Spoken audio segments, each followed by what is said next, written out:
അതെ, ഏലക്കയിൽ പൂക്കൾ വരികയും കായ്കൾ രൂപപ്പെടുകയും ചെയ്യുന്ന സമയമാണിത്. ഈ കാലത്ത് ഏറ്റവും അപകടകാരികളാവുന്ന 2 തരം കീടങ്ങളുണ്ട്. ഒന്നാമത്തേത് ട്രിപ്സ്, അതായത് ഇലപ്പേൻ അല്ലെങ്കിൽ ചൊറി എന്ന് പറയാം.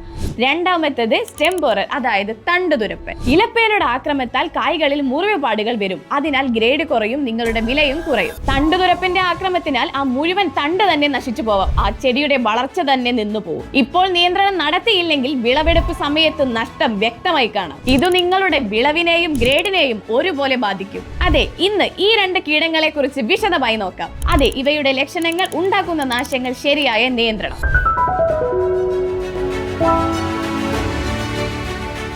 നമസ്കാരം കർഷക സുഹൃത്തുക്കളെ, കാത്യായനി മലയാള യൂട്യൂബ് ചാനലിലേക്ക് എല്ലാവർക്കും സ്വാഗതം. ഇതുവരെ സബ്സ്ക്രൈബ് ചെയ്തിട്ടില്ലെങ്കിൽ ഇപ്പോൾ തന്നെ സബ്സ്ക്രൈബ് ചെയ്യുക. ഈ വീഡിയോ ലൈക്ക് ചെയ്യാനും മറക്കല്ലേ. അതെ, ആദ്യം നമുക്കൊരു കാര്യം മനസ്സിലാക്കാം. ഏലക്കയിൽ ഈ സമയത്ത് ഈ 2 കീടങ്ങൾ ഇത്ര അപകടകാരികളാവുന്നത് എന്തുകൊണ്ട്? കാരണം ഇത് ഏലക്കയിൽ പൂക്കൾ ഉണ്ടാവുന്ന സമയമാണ്. പൂക്കൾ ഉണ്ടാവുന്ന സമയത്ത് ട്രിപ്സ്, അതായത് ഇലപ്പേൻ, പൂവിലിരുന്ന് നീര് കുടിക്കുന്നു. അതിനാൽ ഏലക്കയിൽ കായ്കളുടെ രൂപീകരണം ശരിയായി നടക്കില്ല. അതുപോലെ തന്നെ തണ്ടുതുരപ്പൻ ഇളം തണ്ടുകളിൽ കയറിപ്പറ്റി അതിനെ ആക്രമിക്കുന്നു. ചെടികൾക്ക് ലഭിക്കാനുള്ള ഭക്ഷണങ്ങൾ അവ കഴിക്കുന്നതിനാൽ ചെടികൾക്ക് ഭക്ഷണം ലഭിക്കാതെയാവുന്നു. കാരണം പിന്നീട് ഒരു തണ്ട് വളർന്ന് അതിന്റെ വളർച്ചയിലെത്താൻ ഏകദേശം 1 വർഷം വരെ എടുത്തേക്കാം. ഏലക്കയിലെ ഇലപ്പേൻ, അതായത് ട്രിപ്സ്, ഇവകൾ വളരെ ചെറിയ കീടങ്ങളാണ്. ശരിയായ വെളിച്ചത്തിൽ മാത്രമേ ഇവയെ കാണാൻ കഴിയൂ. പക്ഷേ ഇവയുണ്ടാക്കുന്ന നാശം വളരെ വലുതാണ്. ഏലക്കയിൽ ഇലപ്പേൻ കാരണം ഉണ്ടാവുന്ന നാശങ്ങൾ എങ്ങനെ തിരിച്ചറിയാം? ഇനി നമുക്ക് അത് നോക്കാം. ആദ്യമൊക്കെ ഇലപ്പേൻ പൂവിനകത്തിരുന്ന് അതിന്റെ നീര് കുടിക്കും. ഇതിനാൽ പൂവിന്റെ ഇതളുകൾ തവിട് നിറമാവുകയും പേപ്പർ പോലെ ചുരുങ്ങുകയും ചെയ്യും. ഇതിനാൽ പൂക്കൾ ശരിയായി വികസിക്കില്ല, കായ് പിടുത്തവും കുറയും. രണ്ടാമതായി, ഇളം കായ്കളിൽ വെള്ളി നിറത്തിലുള്ള വര പോലുള്ള പാടുകൾ കാണാം. ഈ പാടുകൾ വന്നു കഴിഞ്ഞാൽ മാർക്കറ്റിൽ കായ്കൾ തള്ളപ്പെടാനുള്ള സാധ്യത വളരെ കൂടുതലാണ്. മൂന്നാമത്തെ ലക്ഷണം, ആക്രമണം ശക്തമായാൽ പക്വതയാകാത്ത കായ്കൾ കൊഴിഞ്ഞു വീഴുന്നത് കാണാം. ശ്രദ്ധിച്ചു നോക്കിയാൽ കായ്കളുടെ പുറംതോടിൽ പാടുകൾ കാണാം. ഇടുക്കി, വയനാട് പോലുള്ള സ്ഥലങ്ങളിൽ പൂക്കൾ ഉണ്ടാവുന്ന സമയത്ത് തന്നെ ട്രിപ്സുകളുടെ ആക്രമണം കൂടിക്കഴിഞ്ഞാൽ ഒരാഴ്ചയ്ക്കുള്ളിൽ തന്നെ കായ്കളുടെ ഗുണനിലവാരവും വിലയും ഇടിയും. അതെ, ഏലക്കാത്തോട്ടത്തിൽ ഇലപ്പേനുടെ ആക്രമണം നിയന്ത്രിക്കാനായി 3 മാർഗങ്ങൾ. ഒന്നാമത്തേതായി കാത്യാനി സ്പിനോ 45. ഇതിലുണ്ട് സ്പിനോസാഡ് 45% SC. ഇത് പ്രകൃതിദത്ത ബാക്ടീരിയയിൽ നിന്നുണ്ടാക്കിയ ഉൽപ്പന്നമാണ്. കോണ്ടാക്ട് ആക്ഷനും സ്റ്റൊമക് ആക്ഷനും രണ്ടും ഇതിൽ പ്രവർത്തിക്കുന്നു. ഇത് ട്രിപ്സിന്റെ നാഡീവ്യവസ്ഥയെ 2 ഭാഗങ്ങളിൽ ബാധിക്കുന്നു. ഇത് ട്രിപ്സിന്റെ നിക്കോട്ടിൻ അസറ്റോക്ലോയിൻ റിസപ്റ്ററെയും GABP റിസപ്റ്ററെയും ബാധിക്കുന്നു. 2 ഭാഗങ്ങളിൽ നിന്നും പ്രവർത്തിക്കുന്നതിനാൽ റെസിസ്റ്റൻസ് ഉണ്ടാവാനുള്ള സാധ്യത വളരെ കുറയുന്നു. സ്പ്രേ ചെയ്തു കഴിഞ്ഞ് മണിക്കൂറിനുള്ളിൽ തന്നെ ട്രിപ്സിന്റെ പ്രവർത്തനം നിലയ്ക്കുന്നു. ഏകദേശം 10 ദിവസം വരെ ഇതിന്റെ ഫലം അതുപോലെ തന്നെ നിലനിൽക്കുന്നു. 200 ലിറ്റർ വെള്ളത്തിൽ 50 to 75 മില്ലി വരെ യൂസ് ചെയ്യാം. അതെ, Katyayani IMD 70, Katyayani imidacloprid 70% WG.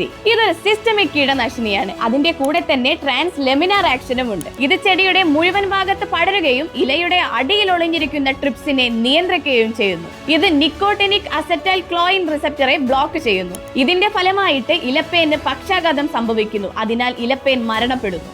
ഇതിൽ ദീർഘകാല പ്രവർത്തനം ഉള്ളത് കൊണ്ട് തന്നെ ഇടയ്ക്കിടെ സ്പ്രേ ചെയ്യേണ്ട ആവശ്യം വരുന്നില്ല. 200 ലിറ്റർ വെള്ളത്തിൽ 15 മുതൽ 30 ഗ്രാം വരെ ഉപയോഗിക്കാം. മൂന്നാമതായി കാത്യായനി തയോക്സാൻ. ഇതിലുണ്ട് തയോമെറ്റോക്സം 25% WG.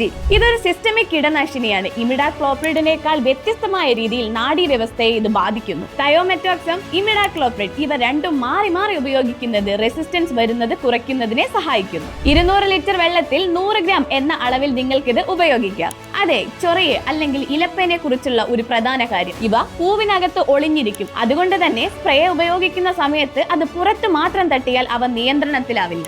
അതുകൊണ്ട് തന്നെ സ്പ്രേ ചെയ്യുന്ന സമയത്ത് പൂക്കളുടെ ഉള്ളിലെത്തുന്ന വിധത്തിൽ സ്പ്രേ ചെയ്യുന്നു എന്ന് ഉറപ്പാക്കണം. അതെ, സ്റ്റെം ബോറർ, തണ്ടുതുരപ്പൻ. ഈ കീടങ്ങൾ തണ്ടിനകത്ത് പ്രവേശിച്ചു കഴിഞ്ഞ് അവിടെയുള്ള ഭക്ഷണങ്ങളെല്ലാം കഴിക്കുന്നു. അങ്ങനെ ഭക്ഷണം ചെടിക്ക് ലഭിക്കാതെ പോവുകയും ചെടിയുടെ ആരോഗ്യം കുറയുകയും ചെയ്യും. പുറത്തുനിന്ന് നോക്കുന്ന സമയത്ത് താഴത്തെ തണ്ടുഭാഗത്ത് കേടുകൾ കാണാം. അടുത്തതായി തണ്ടുതുരപ്പന്റെ, അതായത് സ്റ്റെം ബോററിന്റെ ആക്രമണങ്ങൾ എങ്ങനെയാണെന്ന് തിരിച്ചറിയാം. ഇവകളുടെ ലക്ഷണങ്ങൾ എന്തെല്ലാമാണെന്ന് നോക്കാം. ആദ്യമായി കാണപ്പെടുന്ന ലക്ഷണമാണ് ഡെഡ് ഹാർട്ട് ലക്ഷണം. ആദ്യ സമയത്ത് ഇളം നടുത്തണ്ട് ആരോഗ്യമായി കാണപ്പെടാം. പക്ഷേ പെട്ടെന്ന് മുകൾ ഭാഗത്തു നിന്നും അവ ഉണങ്ങി വീഴും. രണ്ടാമതായി താഴത്തെ തണ്ടുഭാഗത്ത് ചെറിയ തുളകൾ കാണാം. ആ ദ്വാരത്തിന് ചുറ്റുമായിട്ട് വെളുത്ത് പൊടി പോലുള്ള വസ്തു കാണാം. ഇത് തണ്ടുതുരപ്പന്റെ വിസർജ്യമാണ്. മൂന്നാമതായി ലാർവകൾ തണ്ടിനകത്ത് ഒളിഞ്ഞു നിന്നും ഭക്ഷണം കഴിക്കുന്നതിനാൽ പുറത്തു നിന്ന് നോക്കുന്ന സമയത്ത് പ്രശ്നങ്ങളൊന്നും കാണില്ല.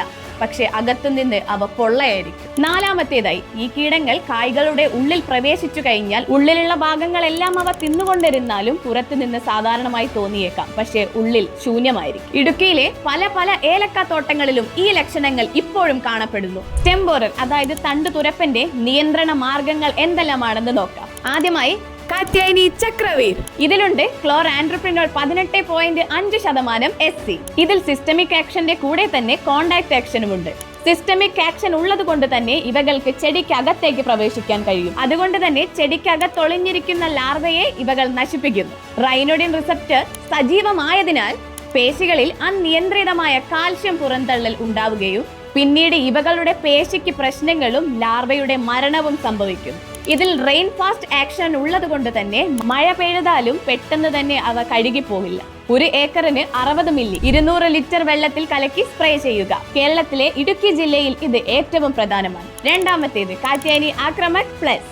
ഇതിലുണ്ട് നൊവാലുറോൺ 5.25% പ്ലസ്, ഇൻഡോക്സാകാർ 4.5% SC.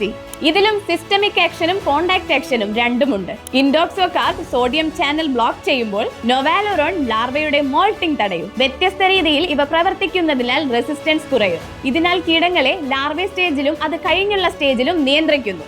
1 ഏക്കറിന് 150 മുതൽ 170 മില്ലി വരെ ഉപയോഗിക്കാം. മൂന്നാമത്തേത് കാത്യായനി സ്പിനോ 45.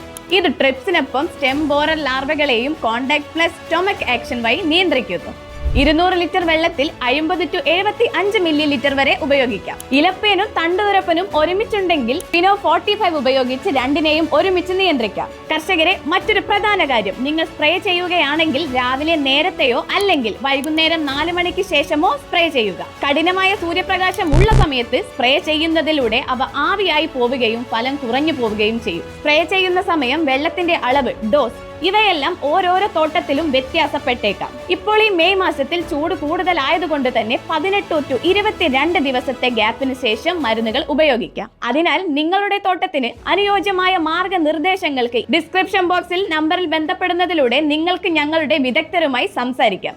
ഈ വീഡിയോയുമായി എന്തെങ്കിലും തരത്തിലുള്ള സംശയമുണ്ടെങ്കിൽ കമന്റ് ബോക്സിൽ ചോദിക്കുക. ഈ വീഡിയോ ഫലപ്രദമായി തോന്നുന്നുണ്ടെങ്കിൽ നിങ്ങളുടെ ബാക്കിയുള്ള സുഹൃത്തുക്കൾക്കും ഇത് അയച്ചു കൊടുക്കുക. ലൈക്ക് ചെയ്യുക, ഷെയർ ചെയ്യുക, സബ്സ്ക്രൈബും ചെയ്യുക. അപ്പോൾ അടുത്ത വീഡിയോയിൽ വീണ്ടും വരാം. അതുവരേക്കും നന്ദി.